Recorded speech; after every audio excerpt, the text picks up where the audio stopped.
13 physical media watches I have here for you to talk about. 13 films that I have watched since the last time I brought you one of these videos.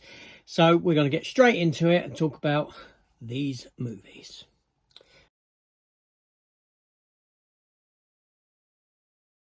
Hi everyone, welcome back to the channel. Welcome to another What Have I Been Watching video where, yes, I've managed to watch 13 movies on physical media from the collection. Revisits, first time watching there. Yeah, some films I haven't seen for maybe 30 years. Bits and pieces like that. So let us begin.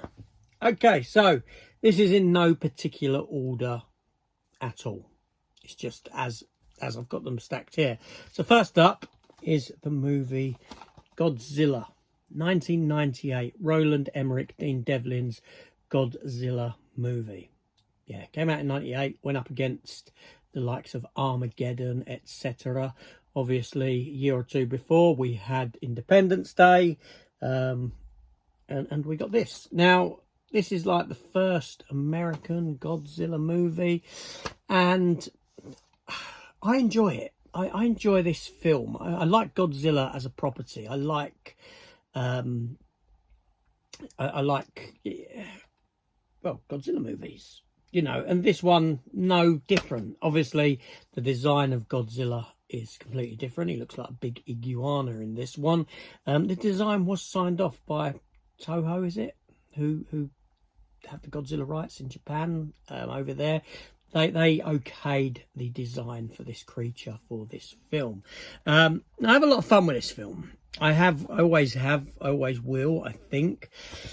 But then I have my problems with it as well.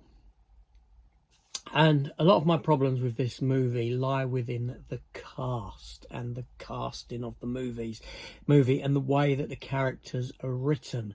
Because no one in this film gets away with feeling like a genuine person. I feel like I am watching caricatures of real people. I don't believe that I'm watching people whose actions are real in the situation and this sort of a thing. It's very frustrating in a sense. I mean, for argument's sake, you know, the mayor, the geezer who plays the mayor in it, he doesn't feel like a mayor. The geezer who plays the army general, who was the father in the Transformer movies, Shia LaBeouf's father, he doesn't fit that role. No one in this film really fits the part that they're playing, with maybe the exception of Jean Reno as the sort of Secret Service French fella. Other than him, everyone else, no one feels like they're genuine people. So whilst I get a lot of enjoyment with it, and it passes by pretty quick as a runtime, I do have issues therein with certain elements of the film, but I still enjoy it. I like the film, you know. I do think that in retrospect, you know, watching it on 4K, I do question whether this is one of those sort of releases where 4K highlights more of the imperfections in the special effects, considering it since 25, 26, 27 years have passed since this has come out, and special effects have moved on. You know, sometimes 4K goes to highlight and make effects look worse than what they actually are, and I'm questioning whether that's the case with this movie here.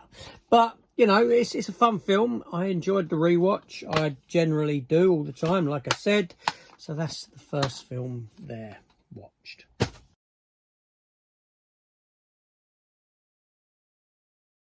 So next up is the movie Mars Attacks. So first off, I've actually got two copies of Mars Attacks. I have this one here, and I have this Amaray one here, which is from Germany, I believe, or somewhere of that ilk. It's from it's a foreign release, but I picked it up because I really like that cover. I really like that artwork on that cover with just the alien looking down at you. I think it's really good. It's just got the standard thingamajig in there. But also I have this steelbook, which I love. This is one of my favourite steelbooks. You know, you got embossing on it there, embossing on the alien eyes there, looking up above all the others. you know, they almost look like heads of broccoli, and you got one popping up looking out, and that's the back there. Yeah, that I like. And inside, oh, I have a wealth of, I have some trading cards in here.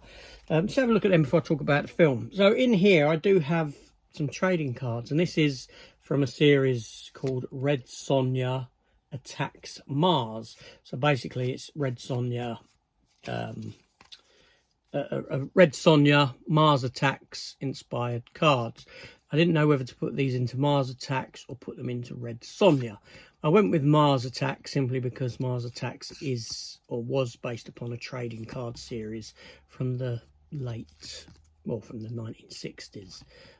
So I went with those trading cards into the Mars Attack. Kind of made sense to me to have them in there. So yeah, so Mars Attacks, 1996, Tim Burton. Now, when this film came out, I had issues with it. I had issues with, yeah, Tim Burton films are very much style over substance, and this film here isn't without exception with that. It's a very stylized film, and the story is pretty damn weak, right? But it's more about the visuals in this film and that sort of a thing. And it's quite an amusing film. The aliens I find to be very funny. Yeah, very funny creatures. The way they're playing games with humanity, they're getting a kick out of it. You know, it's really good. A lot of the trading cards are, you know, put to screen, like the cattle at the beginning, when you hear the thunder of cattle and they got the flames, the horizon looks like it's glowing orange, and the cattle come over the horizon, over the road, and run past the barn or the house, the farmhouse, and they're all ablaze. That's from like the trading cards. Obviously this has got, you know, the cast of this is endless. Jack Nicholson to roles, Glenn Close, Annette Bening, Pierce Brosnan, Danny DeVito. You've got young Jack Black. You've got Michael J. Fox. You've got Tom Jones in it. Do you know what I mean? The cast is just like, it's a who's who of Hollywood in this movie, and everyone's really good in it, even in smaller roles, characters in smaller roles. I said Pierce Brosnan, he's there. Oh, and what's her face from Sex and the City, Sarah Jessica Parker, she's in it. I find it, yeah, the film, like I said at first, I didn't really enjoy the film when it first came out. It was a bit sort of, but over time, this film has really grown on me, and I really love it. And I'd love to see a 4K edition done for the movie. I enjoyed my rewatch of it. You know, I always do now whenever I watch this film. And yeah, I don't know. I just came up, I grabbed this, and off we went with it. We took a ride down the history of Mars Attacks. Yeah, that's a decent film for me anyway. Next up, now this is an odd one for me to choose to watch, but I was doing a would I upgrade this to 4K video, which I have every 2 weeks. Little plug there. So subscribe to the channel if you haven't, because you might like those. And this film stars Danny Dyer. Now, I hate Danny. Seriously, I can't stand Danny Dyer. I think he's horrendous. I think he's a talentless hack. I don't know how he got into acting. I seriously don't. He's awful. And I watched the movie Straight Heads. It's a film of two halves because I really like Gillian Anderson. I really do. I dislike Danny Dyer. So I've got a few Danny Dyer films because the other actor in it I really like. Sean Bean being in a couple of the others. Now, I stuck this on one night. Thought I'll give it a rewatch. I haven't watched it for years. Obviously, you know, like I said, I've got an appeal of Gillian Anderson appeals to me. I think she's a very attractive woman. So I watched it. I didn't realise it's only 1 hour and 16 minutes long. A very short film. And it abruptly ends. It just kind of comes to an end. It just sort of... Anyway, it's a film about... she's like this successful woman. He's a geezer who installs some security systems for her. But she invites him along on this date with her to a company thing that's occurring. She needs someone. They get it on. He's a lot younger than she is. He's about 23 in it. She's more mature, obviously. They get it on. on their way back from this place. They have issues with their car, and they have an altercation with this other vehicle. The people in the other vehicle get out. They beat the crap out of him. I mean, they do one on him, which is probably the best bit of the film for me, seeing him get done in. And then they rape her. And when I say they rape her, I mean they, you know, right up to Gary Glitter. You know, she can't walk right when they finished with her, and then she goes on this vengeance spree to with him to get their own back on them. But there's a lot more going on in there inside the psychological side of things on how it's impacted them, because she has a sort of not a change of heart. She gets her own back on the geezer, that one of the geezers that rapes her, but she knows that he's got a daughter and all this sort of stuff. So she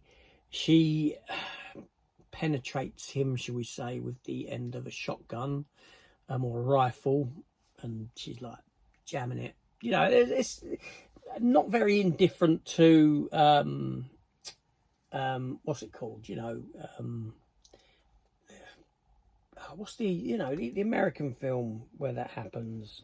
I've got them as well. You know, the one I Spit on Your Grave. Not too indifferent from that, but she sort of turns one way with it. She's sort of done with it then at that point, but he starts taking it further than she does. He's lost an eye. He takes the other geezer's eye out, this geezer's eye out, and then she leaves, and he stays behind at this farmhouse and kills the other people that were involved with it. And at that point, they've sort of separated and gone. You know, and there's a point. There's a point where he's almost starts becoming these people, because there's a sex scene on her later on in the film where he's having problems getting it up and things like that, and when he does finally get it up, he's trying to rape her. He's trying to force himself onto her after he's tried to start kissing the daughter of the geezer because he's in her bedroom, all this sort of nonsense. Anyway, yeah, it's a film of two halves, because I like her and I hate him. I enjoyed the rewatch of it. You know, I don't think it's a bad film. It's just that Danny Dyer element that I hate. But there we go. So that was Straight Heads there watched. Next is a first time watch, and it is Robert De Niro, Edward Norton, and Milla Jovovich in the movie Stone. All right, so this is kind of like a sort of prison kind of, you know, Edward Norton's inside. He's inside for stuff that he's done when he's younger, or several years before. Robert De Niro is like a caseworker who works in the prison, who puts together reports he deals with the prisoners and puts together reports and suggestions as to whether they should be released back in society or not. He starts working with Edward Norton. Edward Norton subsequently sort of starts playing on religion to help him out, but there comes a point in the film where something happens and he starts seriously going down that path. But he's using Milla Jovovich, who's his partner, to work on him outside of the prison. She starts a sexual affair with him. He obviously knows about it, but pretends he doesn't. Robert De Niro's married to his wife, who's lived a life of sort of subjugation under Robert De Niro's character. At the beginning, we get scenes where you got a geezer. Geezer has been in Buffy, Angel, those sort of things. Agents of S.H.I.E.L.D., I forget his name. But he plays a young Robert De Niro. He's got a little mole on his, great fake mole there. And anyway, it's that sort of a film. And there was a few bits where I was humming and hawing whether I liked it, didn't like it. But by the end, I thought, okay, that's a pretty good film. I didn't mind that. That's quite good. I enjoyed it. So like I said, it's first time watch, taking it off of the shelf as a first time watch. And I'm quite enjoying visiting films of old. Next one is a film of old. I'd never seen this, never watched it. Again, another first time watch. And it's the movie Snatch from Guy Ritchie. Now, Guy Ritchie is a funny one because, some of his films I don't like. You know, I didn't really like the 2 Sherlock Holmes films, even though I've got them on Blu-ray. Don't ask why, I never really revisit them. Not a fan of them. I'm not really a fan of London Cockney gangster type movies. You know, I live here in London. It just seems ludicrous to me, to be honest, that sort of stuff. But like I said, first time watch. I bought it to watch ages ago, never got round to it. Kept seeing it, kept saying I need to. Finally I did. So, and it was enjoyable. I mean, you got a good cast. You got Benicio del Toro, you got Vinnie Jones, you got Brad Pitt playing a pikey. Am I allowed to say pikey? They're doing this. You know, a traveller, a Romany type, swarthy, thieving nomad. You've got Jason Statham, young Jason Statham. You've got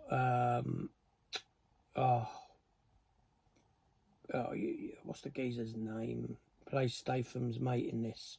The famous actor who was in. Oh, forget Stephen Graham. He's in it, young Stephen Graham, and you know, yeah, for a sort of it's all about this diamond and everyone involved, and you know, Lenny James is in it, who's in Walking Dead as Morgan. He's in it. It's kind of like a very tongue-in-cheek, violent crime comedy. Contains frequent, strong, bloody violence and very strong language. It works as a comedy for me. Is that how it's meant to work? I'm sure it is. Very tongue-in-cheek. Very, you know. Brad Pitt was great in it. I loved, you know, that you can't understand what these people are saying. You know, these gypsy type people, you know, their language. And, you know, you got the voiceovers from Jason Statham and saying, you know, the language that they speak is just, it's not Irish, it's something, you know what I mean, it's incomprehensible, and they make it so it's really hard to understand. Yeah, it's a fun film. It's a fun film.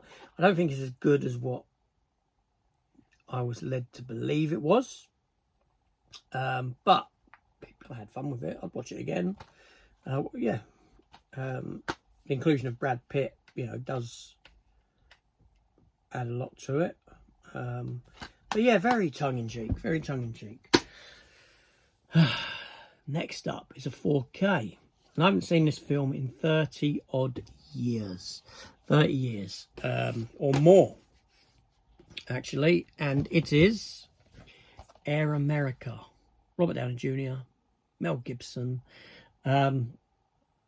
Set in Laos during, you know, sort of Vietnam War, 1960s. It's about the CIA using Americans to run drugs and guns and all this sort of thing, essentially. Yeah, it looks great in 4K. It looks really good. You know, really good transfer. I can't knock that. A Roger Spottiswoode film, and I thoroughly enjoyed the revisit of it. You know, what can I say? It was an enjoyable movie. I'm glad to have in the collection. I don't know why it's taken me 30 odd years to go back to it and rewatch. I never had it on DVD. I remember having it on VHS. Never had it on DVD. But yeah, very good, very good. Mel Gibson's great in it.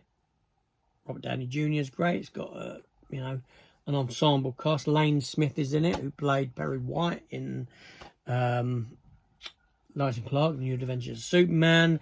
I know him from that. I knew him from, he was in V, the series, for a while. You know, the Aliens V back then. And he's obviously been in a lot of other stuff as well. But yeah, it's an enjoyable watch. I enjoyed that one. Immensely. Next up is a 4K that was a recent purchase, and I've got to put the disc back into it first because the disc has come up with it, and it is the movie. Let's put that in there.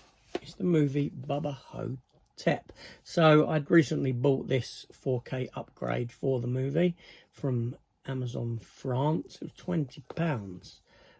Nice solid rigid case there with do not disturb Sebastian Haff on the back of the J card thing, and it opens up. It's got a booklet in there, and it's got sticker and poster and whatnot, and 2 discs, Blu-ray and 4K. 4K is good copy. And yeah, Elvis Presley, an aged Elvis Presley in a retirement home fighting an evil soul-sucking mummy with his mate JFK, blackfellow, who believes he's John Fitzgerald Kennedy. Bruce Campbell. I really like Bruce Campbell. I enjoy his work a lot. And I enjoy this film. I mean, I can see it not working for everyone because of its, visually speaking, aesthetically, it's not a lively film to look at, and it's not a lively film in its pacing. These are old people that move slow. It's this dingy looking retirement home, and you got this mummy that's had been dug up decades before, crashed into a river nearby, being transported to a museum.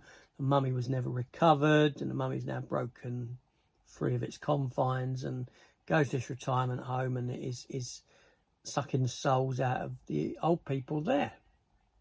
Like I said, Bruce Campbell plays Elvis Presley, or Sebastian Shaw. Sebastian Shaw being, was that his name? Yeah, being a Elvis impersonator that the real Elvis went to see, and they swapped places because Elvis wanted to get out of the limelight. So they swapped places and signed everything over to this other geezer, who was the geezer who eventually died on the toilet, whereas Elvis lived out the rest of his life as this Sebastian Shaw bloke. A contract was written up between them that Elvis could take his life back if ever he wanted to, but that got burnt in the fire that Elvis had, blah, blah, blah. So people don't believe he's the real Elvis, but he is, they just think he's an old kooky old man telling stories. But yeah, an enjoyable film in itself. But like I said, I can see it not working for everyone. Yeah, so that's Bubba HoT. Then we move on to a Blu-ray that I picked up a few months ago, and it's the movie Deep Rising from Stephen Sommers, before he brought us The Mummy and Van Helsing. And it stars Famke Janssen, Treat Williams, Jason Fleming, who ironically was also in Snatch, Digimon Honzu, Clifton Powell, Trevor Goddard. So you've got this ship, you've got this cruise liner that's in the South China Sea or something like that, and then you've got Treat Williams, who's got his own little boat that he's kind of hired out to people who are these mercenaries who are going on board, who want to get on board this luxury liner to rob it, basically, and then the luxury liner is going to be sank. But the idea is it's the geezer who's built the luxury liner, who's set all this up to happen, but something happens, and there's these deep sea creatures that have evolved from like little wormy things into massive big tentacle creature that attacks the ship. And when this team of people get onto the ship, there's very few people left alive, and they've got to make their way off of the ship at safety. And you know what I mean? It's really good. It's a real fun watch that I really enjoyed. And again, a film I have not watched for a long time. I don't think I ever had it on DVD. Again, I had it on VHS, but not DVD. So it's been that long since I last watched it. And I do like these sort of water set movies. I think they're great. And there's some really good ideas in this film. The sets look great. They look really amazing. The ship looks great. Even his little boat that Treat Williams is going around in looks great. And there's some, Okay, some of the CG is very dated now when you see the big creature itself and some of the tentacle scenes. But when you've got the people who are spat out of the tentacles and like they're still alive, but half his face and skull's missing, it looks fantastic. It really does for the time, for the era of its setting. Famke Janssen's really good in it. Yeah, I really enjoyed the watch of that. That was fantastic. And this is what I'm enjoying now about some of my film collection is I was so preoccupied with what I didn't have and getting new stuff, that it's nice to actually look at what you have got and go back and watch this stuff. Okay, I don't know if this was a new buy, but some of these films have been sat in the collection for a while, gone unwatched, not watched for some time. So, it's really nice to do that. I'm really enjoying that side of the hobby at the moment. It's great. Okay, so next up is Dirty Harry. So I watched all 5 Dirty Harry films. This came on the back of picking up the 4K Dirty Harry, which is up there, which is the one that I watched for the first movie. Okay, it's a great transfer. It's beautiful. That is a fantastic transfer of a film. Andrew Robinson is in the film. He played Garak in Star Trek Deep Space Nine. He's the shooter. He's the sniper who's killing people. So yeah, so I sat through all 5 Dirty Harry films, watching them like this from this collection, the other 4 anyway. So that is Magnum Force, The Enforcer, Sudden Impact, and The Deadpool. Now, I really like these films. I really like Clint Eastwood. He's great in these. Dirty Harry, So what do I think? What do I think of the films? How would I rank these films? Well, I think that the films drop off as they go on. I think each film has, well, with the exception of maybe 2 and 3. I think 2 and 3 are really good and may equal that first one, or maybe I'd put 2 a little bit above the first one and the third one in line with the first one, and then a drop off after them. All right, so the first one is the one where Dirty Harry's going after the sniper, like I said, played by Andrew Robinson, young Andrew Robinson. So it's a really good film. Obviously, it's the first one, so it needs to establish the character of Dirty Harry, etc., etc., etc. Yeah, the second one, Magnum Force. This is the one, Dirty Harry versus Chips.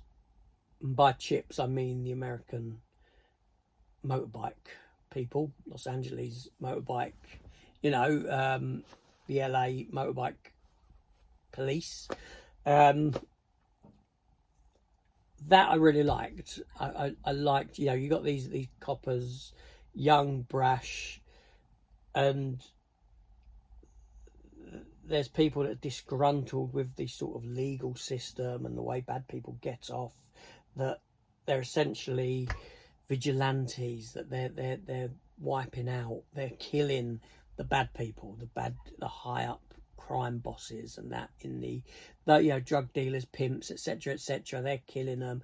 Dirty Harry's investigating all this and figures out that it's them, and you got this end scene on this sort of abandoned could be a big ship, almost like an aircraft carrier, and the bikes are up on it and Dirty Harry's in. Yeah, it's really good, really, really good. Right, then the Enforcer, that's the one with Cagney or Lacey. I don't know which one it is, the dark-haired girl from Cagney and Lacey. She comes in, she plays his new partner. Seemingly in every film he gets a new partner, right? This is the one issue I have with the film series, really, is that there's no real ensemble cast that carries you through the films. It's just Dirty Harry and that's pretty much it, because his partners have a tendency to get killed. No exception in that she gets killed in that, but again, I thought that was a really good one. I really enjoyed it. Now, Dirty Harry films I've watched as a lad, a very young lad, and I haven't watched them in ages, in decades. I've not watched them since the early 1990s. I know that because we'll talk about that when we get to the Deadpool, the 5th one. Sudden Impact. It's quite think these get quite short, becomes quite short films at this point. Sudden Impact is the one where you've got this blonde girl who was, her and her sister were raped, and she goes on a vengeance spree, killing these people that wronged her years before. It's investigated by Harry Callahan. He gets to know her. He learns that it's her doing the killings, and at the end he kind of lets her off, you know. So it kind of started to drop off here for me for these films. Still very good films, don't get me wrong. Exceptionally better than most films that you get today. But if I was ranking the series, you get a drop off. But that's not to diminish the quality or the enjoyment of the movies. Just as these movies, I'm looking at these movies as a whole. And that's that one. Then you get to the Deadpool. And this is how I know that I haven't watched this film since the early 90s. Because Liam Neeson is in it and Jim Carrey's in it. It was made in 1988. And I had no idea. What I mean is, obviously, I've seen the film, but when I saw this film, I didn't really know Jim Carrey until Ace Ventura came about in 1994. I didn't really know Liam Neeson until Darkman, which was around 1990. So I never made the connection that these people were in the Deadpool, and I was shocked. Right? And then I got asked the question whether Jim Carrey ever did his Dirty Harry Clint Eastwood impression for Clint Eastwood. You know, because he does that. He does a really good Clint Eastwood, doesn't he? His face moulds into it. Yeah, and this is about a Deadpool. This is where people were betting on famous people, or people who are likely to die, and all this sort of a thing. And Harry Callahan gets put onto the list. And yeah, it's, you know, it wasn't a great one, not overly memorable. And that was the last one of those. So that's the collection there that I have for them. Obviously, like I said, 4K for the first one now. Whether the others would ever get a 4K release, who knows? But if they done them individually, I'd probably get 2 and 3 and just leave 3 and 4 like that. Yeah. But yeah, so there we go. There's the films. There's the physical media films that I have been watching. Let me know what you've been watching in the comments down below. Any recommendations are always good. I can't promise I'll get to them or get to them anytime soon, but they're always welcome. And yeah, and I don't know. That's it, really. Let me know your thoughts on these films. How do you rank the franchise of Dirty Harry? How do you order them? Let me know in the comments down below. I'll see you on the next one. Take care all. Goodbye.